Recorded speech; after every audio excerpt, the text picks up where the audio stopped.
বেগুন গাছের ফলন নিয়ে আমরা অনেকেই খুব চিন্তিত, কারণ বেগুন গাছ যদি ঠিকঠাক মতো এবং সঠিক সময়ে ফলন না দেয় তাহলেই আমাদের চিন্তার আর নেই কোনো শেষ।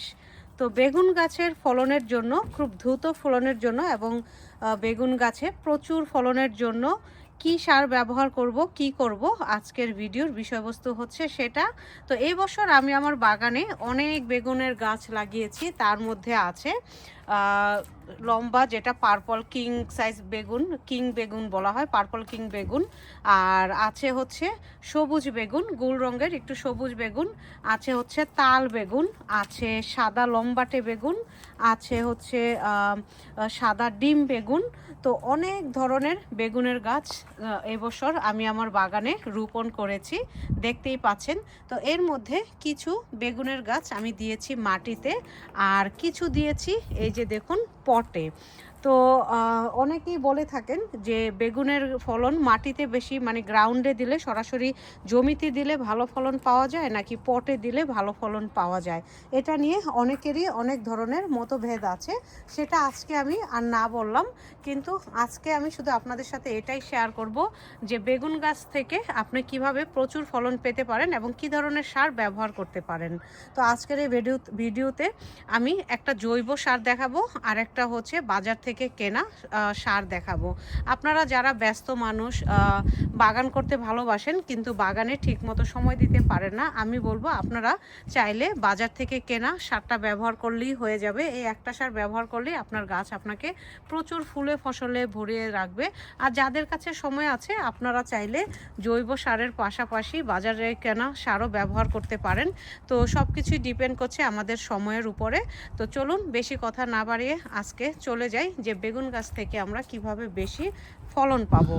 তো প্রথমে তো আমরা যেটা করব, বেগুনের গাছ মাটিতে সরাসরি রোপণ করার পর, মানে চারাগুলো মাটিতে দেওয়ার আগে আমাদের মাটি ভালোভাবে প্রিপেয়ার করে নিতে হবে। সেটা আমরা খুব ভালোভাবেই জানি, যেমন গোবর সার, Epsom salt, fish blood and bone বা খোল জাতীয় জিনিস দিয়ে আমরা বেগুনের চারাটাকে রোপণ করব। রোপণ করার পর চারাটা যখন একটু আস্তে আস্তে বেড়ে উঠবে, তখন আমাদের যেটা করতে হবে সেটা হচ্ছে আমাদেরকে গাছগুলো মানে দ্রুত বৃদ্ধির জন্য এবং গাছ থেকে প্রচুর পরিমাণে ফলনের জন্য আমাদেরকে বাড়তি কিছু খাবার দিতে হবে। তো বাড়তি খাবারটা কি চলুন দেখি। তো আমি যেহেতু খুব ব্যস্ত একজন মানুষ, মানে হচ্ছে অফিস করি, মানডে টু ফ্রাইডে অফিস করি, ফুল টাইম অফিস। তো সেক্ষেত্রে আমি এখন মানে চাইলেও যে আমার ঘরের মধ্যে যে প্রচুর পরিমাণে জৈব খাবার পাওয়া যায় সেগুলোকে আমি গাছের জন্য প্রিপেয়ার করতে পারছি না। কিছু করি, মাঝে যেটা সম্ভব হয় সেটা হাতের নাগালে যেটা থাকে সেটা করি। আর তাছাড়া আমি বেশিরভাগ সময়ই বাজার থেকে কেনা সারটাই, খাবারটাই ব্যবহার করছি। এটা আমার কাছে এখন কুইক লাগছে। যখন আমার কাছে অনেক সময় ছিল কোভিডের পরে, তখন আমি প্রচুর গাছে জৈব খাবার বানিয়ে দিতাম। কিন্তু এখন আমি যেটা করছি সেটা হচ্ছে যে আমি বাজার থেকে কিনেও খাবার দিচ্ছি। আমাদের দেশে, বিশেষ করে বাংলাদেশ এবং ভারতে দেখবেন যারা বাণিজ্যিকভাবে চাষ করে তারা কিন্তু বাজার থেকে কিনেই পটাশিয়াম এই সমস্ত জিনিস, ম্যাগনেসিয়াম সার ব্যবহার করে। তো ওগুলো কিন্তু ক্ষতি না, আমি বলবো একেবারেই ক্ষতি না। আপনার উচ্চ ফলনের জন্য আপনি বাজার থেকে কেনা সার ব্যবহার করতেই পারেন। আর যদি আপনি মনে করেন যে না, বাজার থেকে কেনা সারটা আপনার কাছে একেবারেই এক্সপেন্সিভ হয়ে যাচ্ছে, সেক্ষেত্রে আপনারা ঘরে জৈব সার বানিয়েও ব্যবহার করতে পারেন। তো সেগুলো কি চলুন একটু জেনে নেই। প্রথমে দেখাবো জৈব সার, যেটা আপনারা ঘরে খুব ইজি বানাতে পারেন। সেজন্য গাছ চারা রোপণ করার পরপরই কিন্তু আপনাকে এই সারটা বানিয়ে রাখতে হবে, কারণ গাছ যখনই কিছুটা বড় হওয়া শুরু করবে আপনাকে সেই সারগুলো গাছের মধ্যে দিতে হবে। তো কি সেটা, এই যে দেখুন, আমরা সবাই ঘরে কম বেশি কলা খাই, আর কলার মধ্যে আছে, কলার খোসায় আছে প্রচুর পরিমাণে পটাশিয়াম যুক্ত সার। গাছ যখনই আপনার একটু বেড়ে ওঠা শুরু করবে, তো সেক্ষেত্রে আপনাকে প্রচুর পরিমাণে পটাশিয়াম দিতে হবে, পটাশিয়ামযুক্ত সার দিতে হবে। কারণ পটাশিয়ামযুক্ত সার দিলেই আপনার গাছে প্রচুর ফুল ধরবে এবং একটা দুইটা গাছ থেকে কিন্তু আপনি ভালো ফলন পাবেন যদি গাছটা সঠিক পরিমাণে পটাশিয়ামযুক্ত সার পায়। তো কলার খোসাগুলোকে ছোট ছোট করে কাটবেন, কেটে যেটা করবেন আপনারা পানি নেবেন, কিছু পানি নিয়ে, এবং সেটাকে আপনারা পানির মধ্যে অ্যাটলিস্ট 15 দিন ভিজিয়ে রাখবেন।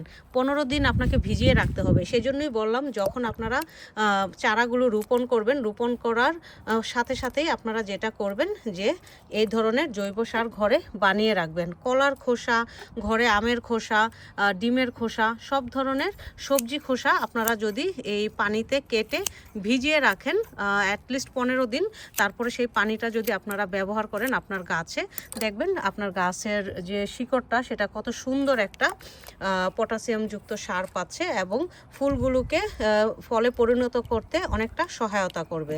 তো এইভাবে আপনারা কলার খোসা পানিতে ভিজিয়ে রাখবেন। এই যে দেখুন, আমি কলার খোসা পানিতে ভিজিয়ে রেখেছি, অলরেডি আমার ভিজানো আছে, এর আগেও আমার ভিজানো আছে, আমি নতুন করে কিছু ভিজালাম। তো এই সারটা আপনারা যেটা করবেন যে বেগুন গাছের গোড়ার চারপাশে আপনারা এই সারটা ব্যবহার করবেন। ব্যবহারের ফলেই দেখবেন, এবং ছোট অবস্থায় থেকে ব্যবহার করবেন, দেখবেন গাছ দ্রুত বেড়ে গেছে এবং আপনাকে ফসল দিচ্ছে।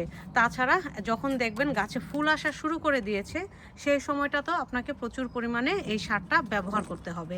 এটা গেল আমাদের জৈব সার।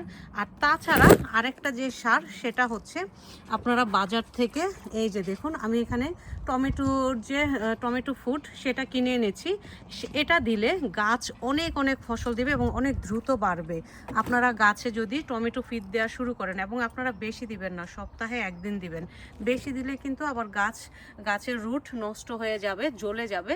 তো আপনারা বুঝে শুনে এটার পিছনে যে ডাইরেকশন দেয়া আছে কিভাবে ইউজ করতে হবে, ইউজটা পিছনে ভালোভাবে পড়ে নেবেন।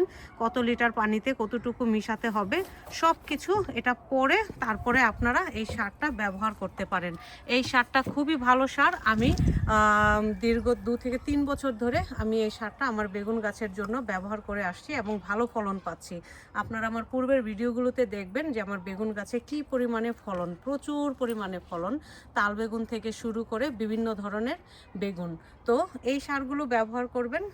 আর হচ্ছে গাছটা যেন একটু রোদে থাকে, অ্যাটলিস্ট দিনের 7 থেকে 8 ঘন্টা আলো পায়, এরকম একটা জায়গায় রাখবেন। তাহলেই দেখবেন আপনার গাছ আপনাকে নিরাশ করবে না, প্রচুর পরিমাণে ফুলে এবং ফসলে ভরিয়ে রাখবে। তো শুরু হয়ে গেছে আমার গাছের যত্ন, বেগুন গাছের যত্ন। আশা করছি কয়েকদিনের মধ্যেই এগুলোতে একেবারে ফুলে ফসলে ভরে থাকবে।